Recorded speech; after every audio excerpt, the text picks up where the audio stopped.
My name is Ethan Mercer. I'm 30 years old. You're not worth the trouble anymore, my father said from the hallway, arms folded tight across his chest while my sister stood behind him, measuring my bedroom window for new blinds like the room already belonged to her.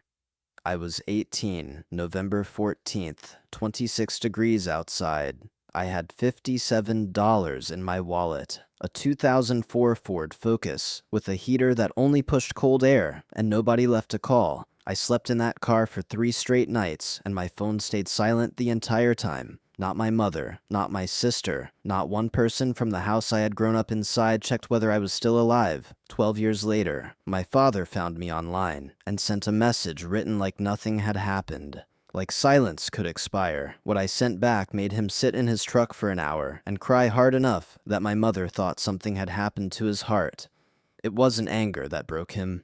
It was one file attached under my reply. One piece of proof his favorite daughter never expected me to find. I'll get to that reply, but first, you need to understand what kind of family teaches a son he matters less than a lie.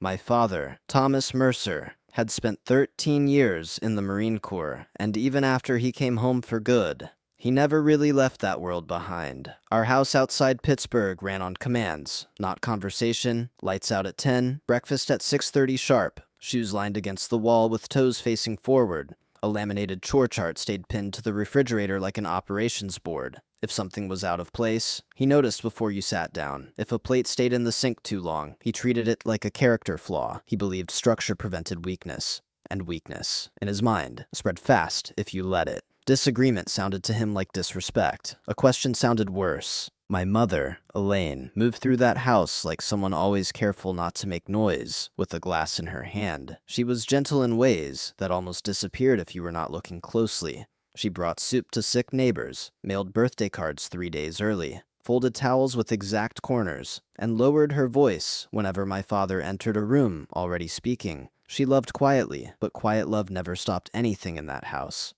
Then there was Vanessa, my older sister by 2 years, who understood early that survival there meant learning his language.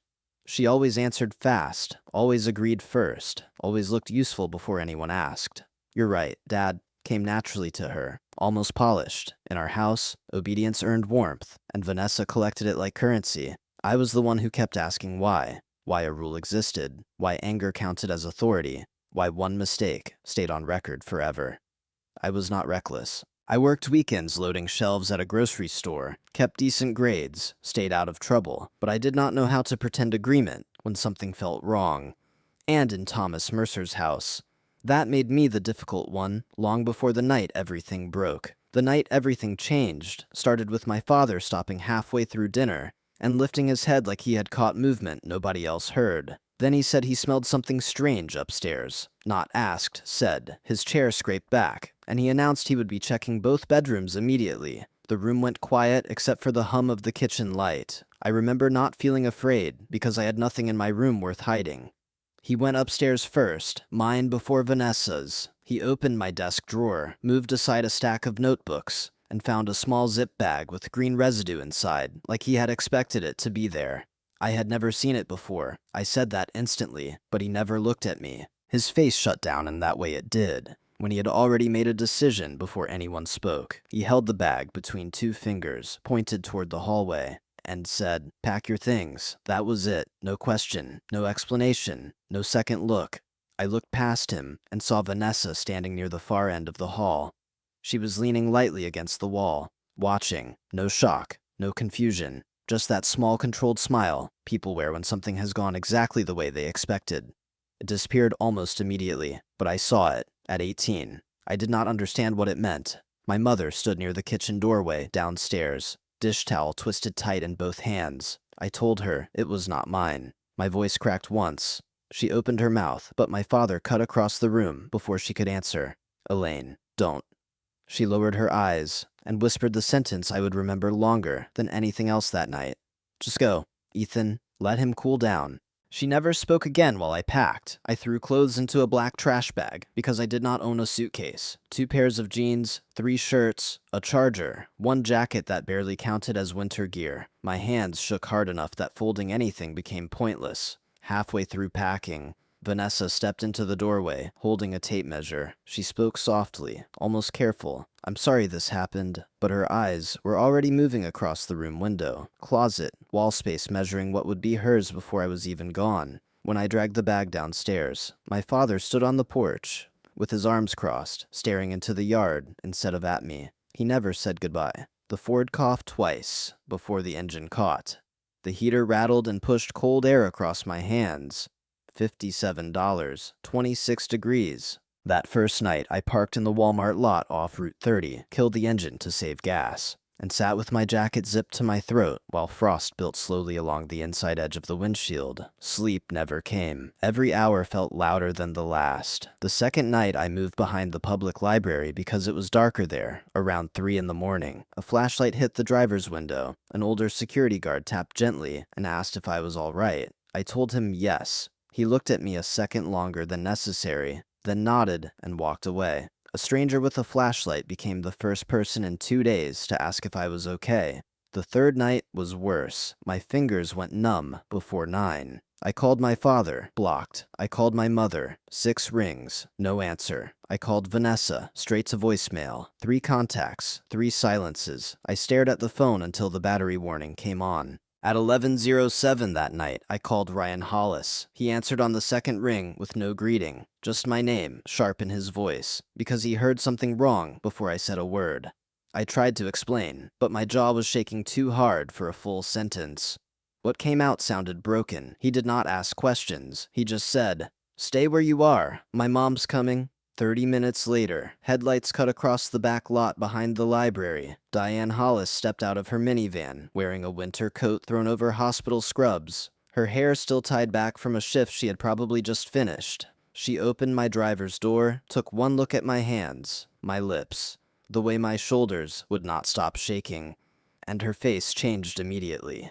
She had been a nurse long enough to recognize what cold was doing before I could pretend I was fine. Early hypothermia, no lecture, no disbelief. She wrapped a thick blanket around me, helped me into the passenger seat, turned the heater on full, and said the only sentence I could actually hear through the noise in my head. "You're safe now. That is all you need to think about tonight." The next morning, I woke in their guest room, under a heavy quilt that smelled faintly like detergent and lavender. For a few seconds I forgot where I was. Then everything returned at once. Downstairs, oatmeal was already on the stove. Ryan sat at the kitchen table, half awake, and Diane placed a bowl in front of me, like nothing dramatic needed to be named yet.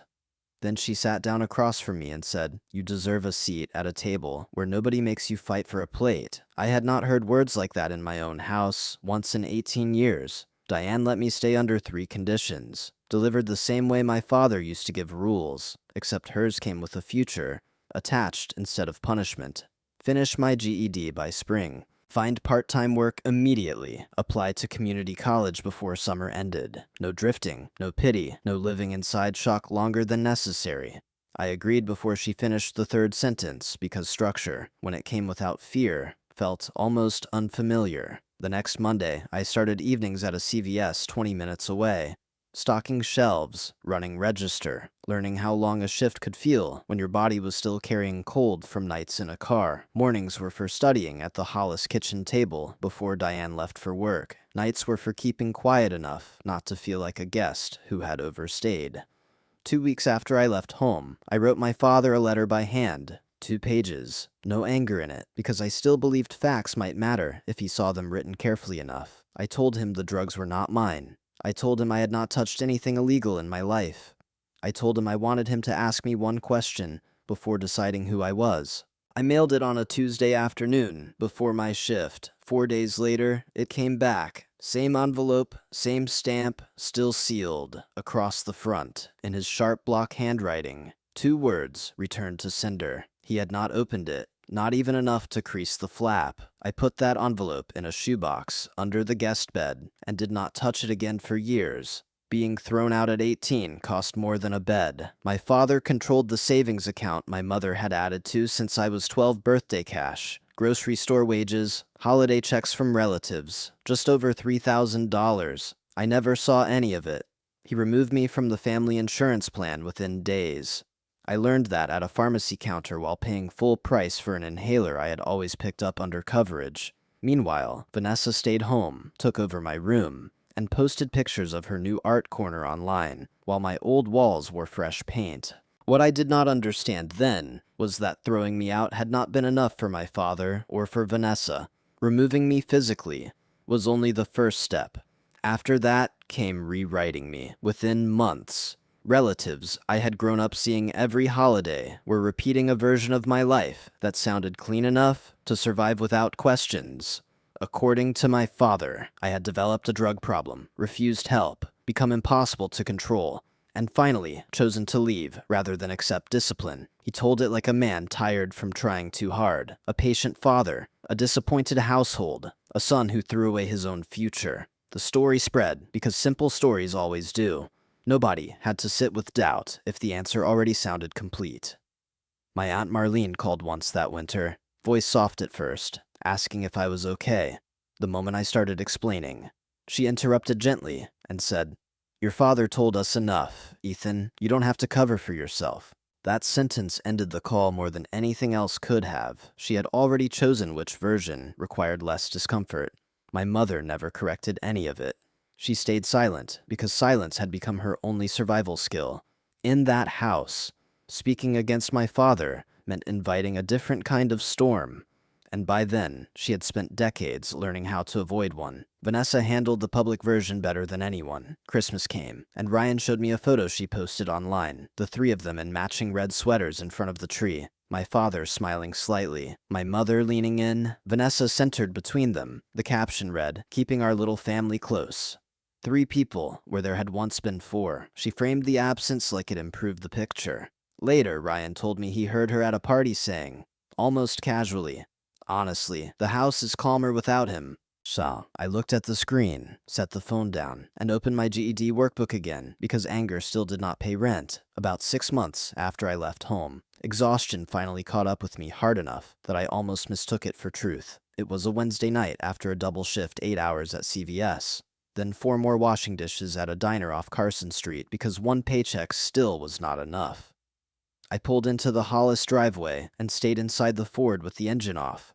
Hands still on the wheel, too tired to move. The windshield fogged slowly, while one thought kept repeating in a voice that sounded almost reasonable. Maybe he was right. Maybe everything bad in that house had always started when I answered back. I sat there until the porch light came on. Eventually, I went inside, but Diane found me later in the kitchen, sitting on the floor with my back against the cabinets, staring at nothing, a dish towel twisted in both hands, hard enough to leave marks across my fingers. She did not rush toward me. She pulled out a chair, sat across from me, and waited until I looked up. Then she said, calm, as if stating lab results, "If you believe what he said about you, he wins, and he has not earned that win." There was no speech after that, no dramatic comfort, just one sentence landing exactly where it needed to. Something in me shifted, not loudly, not all at once, just enough that the next morning, I printed the application for the Emergency Medical Technician program at Allegheny Community College.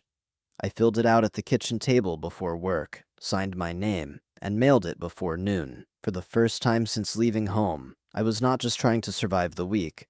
I was choosing a direction my father had nothing to do with. The acceptance letter arrived on a Friday afternoon, folded inside a thin envelope that looked too ordinary to carry anything important. Diane pinned it to the refrigerator with a sunflower magnet before I had even finished reading it. Ryan took a picture because he understood before I did that some moments needed proof. By Monday, I was attending EMT classes during the day, working evenings at CVS, and picking up weekend shifts at the diner whenever someone called out sick. The schedule left almost no room for anything except motion, which helped because motion kept memory from settling too long.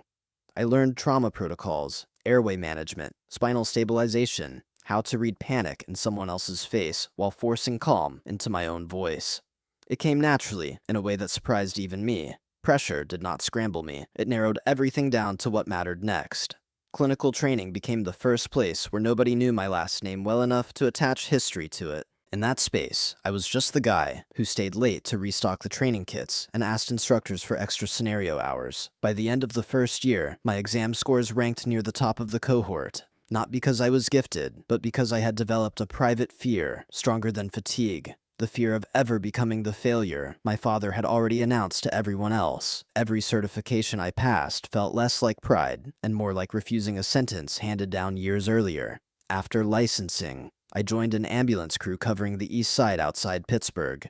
Overnight calls taught me more than class ever could. Car wrecks at 2 in the morning, diabetic crashes in apartments with no heat, veterans sitting alone on curb edges, pretending chest pain was nothing because they did not want a bill they could not pay. I learned how loneliness looked when it wore different clothes. I also learned how often people told the truth, only when someone finally sat still long enough to hear it. 2 years later, I entered paramedic training while still working full shifts. By then, my grades were high enough that instructors recommended me for a hospital track emergency fellowship, which put me inside Allegheny General 3 nights a week, rotating through trauma intake. That was where Dr. Nathan Cole noticed me, mid-40s, trauma physician, quiet enough that nobody wasted words around him. He watched me handle an overdose intake one night, steady voice, clear handoffs, no panic, and afterward pulled me aside near supply storage. "You don't just stabilize people," he said. "You read the room before it falls apart. Most people never learn that." He asked if I had ever considered becoming a physician assistant. I had not, mostly because nobody had ever said the sentence like it belonged in reach. He wrote the recommendation letter himself. I applied to the University of Pittsburgh PA program, with loan paperwork spread across Diane's kitchen table, and got in 6 weeks later. Those years were brutal in ways only useful goals usually are. Hospital rotations by day, coursework at night, shifts on weekends when tuition bills came due. My GPA stayed above 3.8 because there was no version of me that could afford slipping. While other students had family at graduation dinners, I had Diane, Ryan, and 2 former ambulance partners sitting 3 rows back when I finished the program. 4 people, same number that had shown up for every major finish line since I left home. Enough to matter. I took a position in emergency medicine after certification, then moved gradually into community care because the cases that stayed with me were never the dramatic ones. They were the men discharged with nowhere to go, especially veterans guys carrying service records in plastic bags, untreated blood pressure, untreated grief, untreated everything. Men my father's age, some wearing old unit jackets, some sleeping in shelters 5 miles from hospitals built to forget them quickly. The idea came slowly, and then all at once, a clinic built specifically for homeless veterans. Low barrier care, no paperwork wall thick enough to turn them away. Building it took nearly 3 years of grant writing, borrowed office space, nonprofit meetings, zoning delays, and learning how many signatures one city required before allowing a medical exam room inside a converted storefront.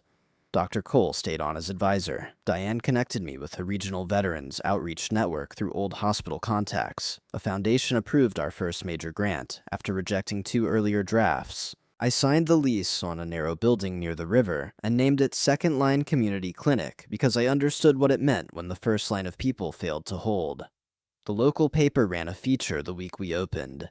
Then a regional station filmed a short segment me checking blood pressure in a treatment room, while pretending cameras were normal. The headline called me a former paramedic, opening free care for uninsured veterans. By then, I had already treated enough men sleeping in cars to know exactly why that headline mattered less than the waiting room filling by 7 in the morning. The truth arrived in the least dramatic way possible, which somehow made it worse. No confrontation, no confession, just a phone call on a Tuesday evening while I was halfway through reheating leftovers after clinic hours. Ryan's name flashed first, but it was Megan Torres speaking when I answered someone who had stayed loosely connected to both my world and Vanessa's since high school. Her voice sounded careful, like she had already replayed the sentence several times before deciding to call. She told me she had been transferring files from an old phone, one of those forgotten devices left in a drawer for years, and a message thread from 2013 surfaced during the backup. Something she had never paid attention to, then suddenly looked different now. Then she read it aloud. "LOL, I moved my stuff into Ethan's desk just in time. Dad's about to lose it." A laughing emoji after it. Vanessa's name at the top. November 2013. The kitchen went completely still. Even the microwave hum sounded far away. I asked Megan to send it without saying anything else. A second later, the screenshot arrived gray message bubble. Timestamp intact. Vanessa casual, as if she were narrating a prank instead of the start of 12 lost years. My eyes stayed on the screen longer than they should have. Her stuff, her drugs, my desk. My father already in motion before I even knew what had been planted. 12 years collapsed into one clean line of proof. Not suspicion anymore. Not that smile in the hallway replayed through memory. Evidence. I saved the screenshot into a folder and locked the phone. I did not call anyone after that. Some truths arrived too late to repair anything, but they still changed the shape of everything that came before. The clinic article ran on a Sunday, and by the following week, it should have disappeared like most local stories do, shared for a day. Mentioned once, then buried under newer headlines, but somewhere an hour north. Someone who still carried my last name saw it and decided my life had become useful again. I did not know that at first. I only noticed one evening, after a long shift when I opened LinkedIn to clear routine connection requests, and found a message from a name I had not read in over a decade, Thomas Mercer. He had chosen LinkedIn because I had blocked his phone years earlier, and my personal social accounts stayed private. Professional platforms leave cracks people forget to close. His message was short, written with the stiffness of someone trying hard to sound careful. Ethan, it's Dad. I saw the article about your clinic. I always knew you had it in you. Your mother misses you. We'd like to talk. I read that sentence 3 times. I always knew you had it in you. The same man who had watched me leave with a trash bag, and never once asked where I slept now writing, like he had always been standing just outside the frame, cheering quietly. The anger that came was not explosive. It was slower than that, heavier, the kind that settles deep, because the lie arrives dressed as warmth. I closed the laptop, ran 5 miles in cold air, came back, showered, and still felt the message sitting under my skin. I did nothing for 2 weeks. Then he wrote again, longer this time, more confident, as if silence meant the door had already opened. He mentioned Aunt Marlene asking about me, said my mother had shown the article to relatives, claimed Vanessa had asked how I was doing. That line almost made me laugh. Almost. The real explanation came from Megan the next day. She told me my father had already shared the clinic article at a family barbecue, passing his phone around, telling people he had always respected my independence, that I had chosen to leave young and build something on my own. The old drug story had vanished. In its place was a new version: disciplined son, proud father, distanced by mutual choice. He had rewritten my life again, first as failure, now as proof of his parenting. 3 days after Megan told me what my father had been saying, I stopped trying to decide whether silence was the stronger answer. It was not. Silence would only leave him holding the version he preferred, and I had already spent too many years watching other people speak over facts that cost me too much to survive. Diane told me one sentence before I opened the laptop that night. If you write so you never have to explain yourself again. That became the only rule I followed. I started with the date, November 14th, 2013. I wrote slowly, because every line had to stay exact. No exaggeration, no performance, just sequence. 26 degrees, trash bag, Ford parked in the Walmart lot. First night awake, because the heater only pushed cold air. Second night behind the library. Security guard tapping the glass at 3 in the morning asking if I was all right. Third night calling 3 numbers, father blocked, mother unanswered, sister voicemail, 3 contacts, 3 silences. I wrote Diane Hollis, driving 30 minutes after an overnight shift to pick up an 18-year-old son whose own family had decided absence was easier than doubt. I wrote early hypothermia, because facts matter more when they stay clinical. Then I moved forward, year by year. GED finished under fluorescent lights after closing shifts at CVS. EMT training paid through hourly wages and federal loans. Ambulance nights, paramedic certification, physician assistant school, hospital trauma rotations. The first veteran I treated who refused discharge because he had nowhere warm to go. The lease signed for Secondline Community Clinic. I wrote each milestone the way a record is kept plain, dated, impossible to soften into a family myth. After that, I attached the first file, a photograph of the envelope still sealed after 12 years. Yellowed now, returned to sender in my father's own handwriting across the front. I told him he had mailed back the only letter his 18-year-old son ever wrote, asking to come home, and never spent 1 second opening it. The second attachment came last. Megan's screenshot, Vanessa's text in gray bubble, timestamp intact, LOL, I moved my stuff into Ethan's desk just in time. Dad's about to lose it. I wrote one sentence beneath it, you threw out the wrong child, because you trusted the right one, without question. Then I ended with the only line that mattered. You are not reaching for me because you miss me. You are reaching because my name became useful. I will not live inside a story you rewrite again. I am not your version of this. I am my own. I hit send at 11:47 p.m. and closed the laptop without reading it again. I did not see what happened when my father opened the message. Everything reached me later through Megan, then through Aunt Marlene, each person carrying a different piece until the full picture became clear enough to trust. He read it in the living room just after dinner, sitting in the same recliner he had owned since I was a teenager, phone in one hand, reading what he probably expected to be something manageable. My mother was in the kitchen. She said there was no sound at first, no curse, no chair movement, nothing. Then the front door opened and closed. She looked through the window and saw him cross the yard to his truck, a dark blue F-150 parked under the porch light. He got inside, shut the door, and did not start the engine. 10 minutes passed, then 20. She finally carried a glass of water outside and tapped on the window. He did not lower it. Through the glass, she heard him crying hard enough that his shoulders shook against the steering wheel, not quiet tears, the kind a man like him had probably spent years refusing to let exist.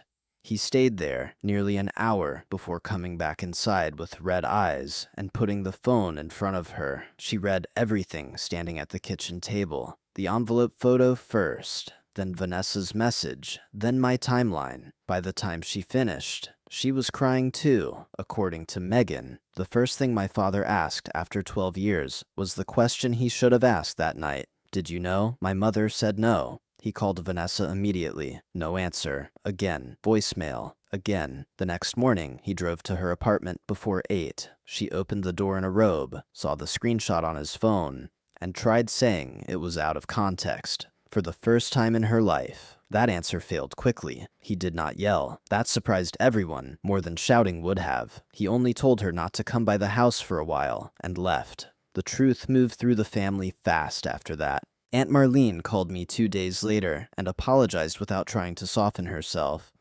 My mother sent a separate message admitting silence had become its own betrayal. My father emailed once short, stripped down, no excuses, just one line that mattered. I read what I refused to read 12 years ago, and there is no defense for what I did. 2 months later, the clinic held its official grand opening, the kind of event that looked small from the outside, but had taken years to reach permits approved. Pharmacy shelves stocked, referral agreements signed, folding chairs lined in rows under a rented banner that read, Secondline Community Clinic across the entrance. By 7 that morning, I was already there checking supply closets, adjusting the podium, walking each room once more, even though everything had been ready the night before. Diane arrived first with coffee and a clipboard she did not need, but carried anyway. Ryan came next with a box of pastries nobody had asked for. Dr. Cole showed up in a pressed jacket, looking uncomfortable near cameras, which meant the local station had arrived too. Veterans we had already treated began gathering before the official start. Some in old service caps, some leaning on canes, all of them talking low in the cold morning air. I had invited the people who had actually built my life with me: Diane, Ryan, Megan, Dr. Cole, former ambulance partners, 2 volunteers who had painted treatment rooms on weekends. Aunt Marlene asked if she could come, and I said yes, because asking counted for something now. I did not invite my parents. I did not invite Vanessa. That day was not built for unfinished family conversations. At 8:20, before the lot fully filled, I noticed a familiar truck parked at the far edge near the fence. Blue Ford, marine sticker still on the rear bumper. My father sat inside, engine off, both hands on the wheel. He had arrived early enough to stand unseen if he chose. I looked once, then went back inside and kept setting chairs when the ribbon cutting started. Dr. Cole spoke briefly about access to care. Diane held the scissors because that felt more accurate than any title I could have given her. Then I stepped to the microphone. 40 faces looked back at me, including men who had slept outside the week before. I kept the speech short. 12 years ago, I learned what cold feels like when nobody is coming. This clinic exists, so fewer people have to learn that lesson alone. I did not mention my family, not one name, not one old wound. When applause ended, I looked up and saw my father still standing near the edge of the lot now. Cap low, hands in his jacket pockets. We held eye contact across the concrete. No words. I gave one small nod. He returned it, then turned and left before the tours began. Diane stood beside me afterward and said quietly, "That weight is not yours anymore." I do not tell this story so people will hate my father, Hate is simple, and what happened was not simple, even if the damage was clear. Thomas Mercer was a man built around fear long before he became my father. Years before I was born, he lost a Marine he had served beside to addiction, watched someone he trusted disappear one bad decision at a time, until discipline became the only thing he believed could stop collapse. By the time he smelled something upstairs that night and saw a bag in my desk drawer, he was not seeing me clearly anymore. He was reacting to an old panic he never learned how to name. That does not excuse what he did. It only explains the machinery behind it.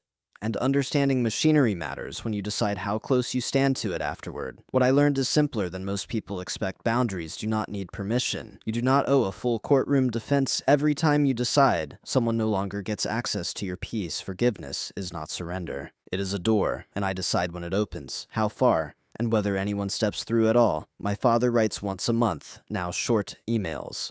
Careful sentences, never pushing.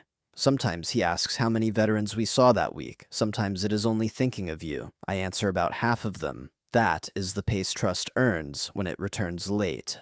My mother and I meet every few months in a diner halfway across town, never at the old house. She started therapy at 62, which might be the bravest late decision I have seen her make. We still talk mostly about ordinary things, because ordinary things are where repair starts, when larger truths still bruise too easily. Vanessa has never apologized. No message, no call. I stopped waiting for one because some people never arrive where honesty lives. The clinic now serves more than 200 veterans a month. We added a part-time therapist, expanded Saturday hours, and built enough trust that men who once refused intake forms now walk in asking for refills by name. I am seeing someone too, Emily, a trauma therapist I met through a county outreach event. She does not ask me to forgive faster than I mean it. She asks better questions than that, and behind the clinic, near the fence line, the old 2004 Ford still sits where staff keep suggesting I scrap it. Dead battery, flat tires, heater still useless. I keep it because on difficult days, I walk out back, lay one hand on the hood, and remember exactly who survived inside it. The 18-year-old version of me did not know yet that he would outlive every version of the story written about him. He only knew the windshield kept frosting and nobody called. That should have broken him. It did not. I was always worth the trouble. If you had been sitting where I was, that night laptop open, 2 attachments ready, 12 years of silence finally narrowed into one reply, what would you have written back? Would you have kept it shorter, harsher, or said nothing at all? I read more comments than people think, and the answers usually say as much about the writer as the story itself. If this stayed with you, share it with someone who may need it tonight, someone still carrying proof nobody asked to see. And if you want another story about family, truth, and the moment silence finally breaks, there's one waiting in the description. Thanks for staying until the end. That matters more than most people realize. Disclaimer 6. This story is inspired by emotional family conflict narratives. Names, places, and identifying details have been adapted for storytelling purposes